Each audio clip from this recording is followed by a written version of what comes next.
अचानक घर का गैस सिलेंडर लेट क्यों आने लगा है? क्या सच में देश में गैस खत्म हो गई है या ये सिर्फ एक अफवाह है? चलिए आज इसी की पड़ताल करते हैं और सच्चाई जानते हैं। जरा सोच कर देखिए, रात के खाने की तैयारी हो रही है और अचानक पता चलता है कि गैस सिलेंडर तो खाली है। आज की तारीख में भारत के लाखों परिवार हर रोज इसी परेशानी से जूझ रहे हैं। और देखिए, ये सिर्फ एक छोटी मोटी दिक्कत नहीं है, ये खतरनाक भी हो सकता है।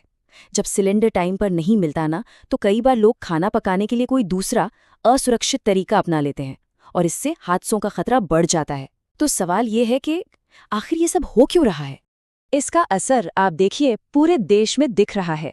मुंबई हो, बेंगलोर हो, चेन्नई, कोलकाता, हर जगह सिलेंडर की डिलीवरी में हफ्तों लग रहे हैं। और जहां भी किसी चीज की कमी होती है, वहां कालाबाजारी तो शुरू हो ही जाती है। लोग मजबूरी का फायदा उठाकर सिलेंडर को कई गुना ज्यादा दाम पर बेच रहे हैं। तो इस देरी की असली जड़ तक पहुंचने के लिए ये समझना होगा कि हमारे किचन तक जो गैस पहुंचती है, वो आखिर आती कहां से है। ये कहानी है भारत की ऊर्जा निर्भरता की। एक ऐसी कहानी जो बताती है कि कैसे हजारों मील दूर हो रही कोई घटना हमारे घर के चूल्हे को ठंडा कर सकती है। ये नंबर देखिए जरा, 33 करोड़। ये अमेरिका की पूरी आबादी से भी ज्यादा है। और भारत में इतने परिवार हर रोज सिर्फ और सिर्फ खाना पकाने के लिए एलपीजी पर ही निर्भर हैं। मतलब अब इस संकट का पैमाना समझ में आ रहा होगा। और अब जो बात सामने आने वाली है वो शायद सबसे ज्यादा चौंकाने वाली है। हमारी जरूरत की 60% गैस भारत में बनती ही नहीं है, हम इसे दूसरे देशों से खरीदते हैं। आसान शब्दों में कहें तो हमारा देश उस घर जैसा है जिसकी 60% नींव किसी और की जमीन पर टिकी हो। ये चार्ट इस बात को और साफ कर देता है। सिर्फ 40% गैस हम खुद बना रहे हैं। और पता है, ये निर्भरता साल दर साल बढ़ती ही जा रही है। इसका मतलब हम दुनिया के बाजार में होने वाली किसी भी उतार चढ़ाव के लिए और भी ज्यादा जोखिम में आ रहे हैं।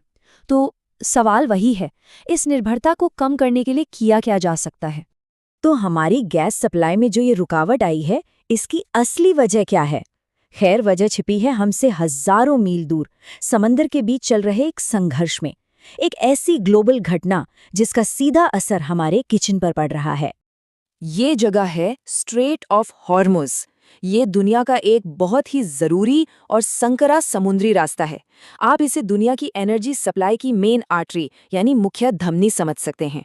और अगर ये धमनी ब्लॉक हो गई तो पूरी ग्लोबल इकोनॉमी को हार्ट अटैक आ सकता है। और आज दुनिया की यही सबसे जरूरी धमनी एक जंग का मैदान बन चुकी है। जरा सोच कर देखिए, एक एलपीजी टैंकर है जो फारस की खाड़ी में फंसा हुआ है। चारों तरफ जंगी जहाज हैं और पता नहीं कि घर वापसी कब होगी। यही हाल उन सैकड़ों जहाज़ों का है जो हमारे लिए गैस लेकर आ रहे थे। और ये इतना बड़ा मसला इसलिए है क्योंकि हमारी इंपोर्ट की जाने वाली गैस का लगभग 85 से 90% हिस्सा इसी तनाव वाले रास्ते से होकर गुजरता है। तो जाहिर है सिचुएशन तो सीरियस है, पर क्या इस संकट से निकलने का कोई रास्ता है? चलिए अब देखते हैं कि इस पूरी स्थिति को संभालने के लिए सरकार क्या कर रही है। तो सवाल ये है कि इस चैलेंज से निपटने के लिए सरकार ने क्या-क्या ठोस कदम उठाए हैं। सरकार आप देखिए 3 लेवल पर काम कर रही है। पहला, अपने ही देश में प्रोडक्शन बढ़ाना। रिफाइनरीज को ऑर्डर दिया गया है कि एलपीजी का उत्पादन 25% तक बढ़ाएं। पर सवाल ये है कि क्या इतना काफ़ी होगा? दूसरा, नए सप्लायर्स ढूंढना, जैसे अमेरिका, रूस, ऑस्ट्रेलिया। ये अच्छा कदम है, पर क्या ये हमें महंगा नहीं पड़ेगा? और तीसरा, कालाबाजारी करने वालों पर नकेल कसना। लेकिन क्या इसे ज़मीनी हकीकत में पूरी तरह से लागू किया जा सकता है? तो इन सब बातों के बीच सबसे बड़ा सवाल, क्या घबराने की जरूरत है? क्या देश में सच में गैस खत्म हो रही है? चलिए अब जरा फैक्ट्स को देखते हैं और इस कंफ्यूजन को दूर करते हैं। यहाँ एक बात समझनी बहुत ज़रूरी है। सबसे ज़्यादा असर पड़ा है कमर्शियल सिलेंडरों पर। मतलब जो होटलों और रेस्टोरों में इस्तेमाल होते हैं, वहाँ सच में काफ़ी कमी है। लेकिन जहाँ तक घरों में इस्तेमाल होने वाले सिलेंडर की बात है, तो वहाँ सप्लाई रुकी नहीं है, बस धीमी हो गई है। तो घरों तक सिलेंडर पहुँचने में बस थोड़ा ज़्यादा इंतज़ार करना पड़ सकता है। तो वो सबसे बड़ा सवाल जो शायद सबके मन में घूम रहा है, क्या वाकई भारत में गैस खत्म हो रही है? इसका सीधा और साफ जवाब है नहीं। इसे ना एक ट्रैफिक जैम की तरह समझिए। हाईवे बंद नहीं हुआ है, बस गाड़ियां स्लो चल रही हैं। जैसे ही ये जैम क्लियर होगा, जहाज अपने रास्ते पर वापस आएंगे और सप्लाई फिर से नॉर्मल हो जाएगी। तो घबराने की कोई बात नहीं, ये एक टेम्परेरी प्रॉब्लम है। लेकिन भले ही ये संकट कुछ वक्त के लिए हो, ये हमें एक बहुत ज़रूरी सवाल पर सोचने के लिए मजबूर कर रहा है। ये कहानी सिर्फ एक गैस सिलेंडर की नहीं है, ये कहानी है हमारी एनर्जी सिक्योरिटी यानी ऊर्जा सुरक्षा की।